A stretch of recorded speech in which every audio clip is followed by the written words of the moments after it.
আসসালামু আলাইকুম প্রিয় অষ্টম শ্রেণীর শিক্ষার্থী, আশা করি তোমরা সকলে ভালো আছো। অষ্টম শ্রেণীর গণিত বিষয়ে আজ আমরা অনুশীলনী 2.2 এর যে অনুশীলনের যে অঙ্কগুলো রয়েছে সেই অঙ্কগুলো করার চেষ্টা করব। তো 2.2 এর যে অঙ্কগুলো রয়েছে সেগুলো হচ্ছে চক্রবৃদ্ধি মুনাফার। চক্রবৃদ্ধির মুনাফার যে সূত্র সেটি আমরা শিখবো এবং সেই সাথে অঙ্ক শুরু করব। দেখো, চক্রবৃদ্ধি মুনাফার আজকে আমরা যে দুটি অঙ্ক করব সেটি হচ্ছে এক নাম্বার হচ্ছে 7, যে বার্ষিক 10% মুনাফায় 8,000 টাকায় 3 বছরের চক্রবৃদ্ধি মূলধন কত। আবার বার্ষিক 8 নম্বর অঙ্ক, বার্ষিক শতকরা 10 টাকা মুনাফায় 5,000 টাকায় 3 বছরের সরল মুনাফা এবং চক্রবৃদ্ধি মুনাফার মধ্যে পার্থক্য নির্ণয় করতে হবে। চলো এই দুটি অঙ্ক আমরা করব। তো দেখো, প্রথমে আমরা 7 নম্বর অঙ্কটি যেটা দেওয়া আছে সে মানগুলো আমরা ধরে নিচ্ছি।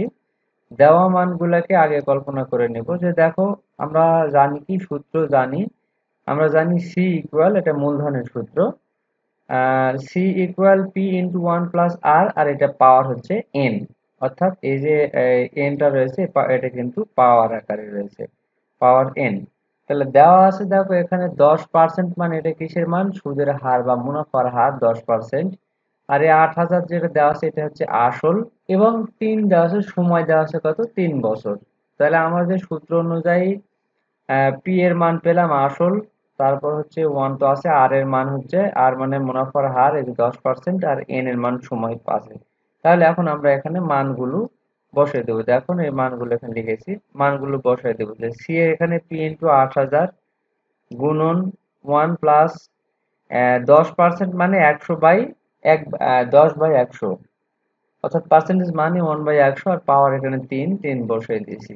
এখন ভিতরে ক্যালকুলেশন করে দুটো লসাগু করা হয়, তাহলে 110/100 উপরে 3, তাহলে 110/100, এই যে উপরে একটা শূন্য আর নিচে আর একটা শূন্য যদি কেটে যায় তাহলে 11/10 হয়। এই 11/10 কয়বার আছে, 3 বার রয়েছে। তাহলে এখানে একটা শূন্য, এখানে একটা শূন্য, এখানে একটা শূন্য, কয়টা শূন্য, 3টে শূন্য। 3টে শূন্য যদি আমি এখান থেকে বাদ দিই তাহলে থাকে এখানে 8, আর এখানে 3টে 11।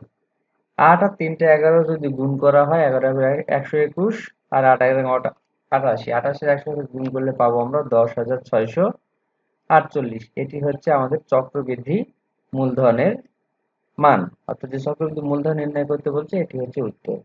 এখন আমরা 8 নম্বর অঙ্কটা দেখব। তো 8 নম্বর অঙ্কে দেখো দেওয়া আছে এখানে শতকরা 10 টাকা, অর্থাৎ মুনাফার হার আর এর মান 10%, 10/100। তারপর হচ্ছে এখানে এন এর মান, আসল মুনাফা এত টাকার, এই 5,000টা হচ্ছে পি এর মান, সময় হচ্ছে 3 বছর। প্রথমে আমাকে বের করতে হবে সরল মুনাফা, তারপর চক্রবৃদ্ধি মুনাফা। তো সরল মুনাফার সূত্র আমরা জানি, মুনাফা ইকুয়াল আসল গুণ মুনাফার হার গুণ সময়। তাহলে দেখো আসল এখানে 5,000, মুনাফার হার 10/100, আর এখানে 3। তাহলে এখানে 2 শূন্য, আর এখানে 2 শূন্য যদি কেটে দিই, 1 শূন্য কেটে যাবে, তাহলে এখানে 3 5 1500 উত্তর পেলাম। 3 5 1500, এটা কি সরল মুনাফার ক্ষেত্রে, সরল মুনাফা। চক্রবৃদ্ধি মুনাফার সূত্র, চক্রবৃদ্ধি মূলধন বিয়োগ চক্রবৃদ্ধি মূলধনের সূত্র C equal P into 1 plus R এর উপর পাওয়ার এন। মানগুলো এখানে দেওয়া আছে, শুধু মান আমরা এখানে বসালাম, সূত্র একটি। বসানোর পর যে ক্যালকুলেশন করে আমরা পেয়েছি এখানে 66 মানে 6,655, এটা হয়েছে মূলধন।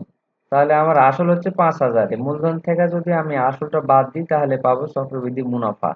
মুনাফা পেলাম 1,655 টাকা। তাহলে আমার চক্রবৃদ্ধি মুনাফা হলো 1,655, আর সরল মুনাফা হলো 1,500। বিয়োগ করলে আমরা পাবো 155। এটি হচ্ছে আমাদের মুনাফার পার্থক্য, অর্থাৎ 8 নম্বর অঙ্কের উত্তর হচ্ছে 155। আশা করি তোমরা বুঝতে পেরেছো।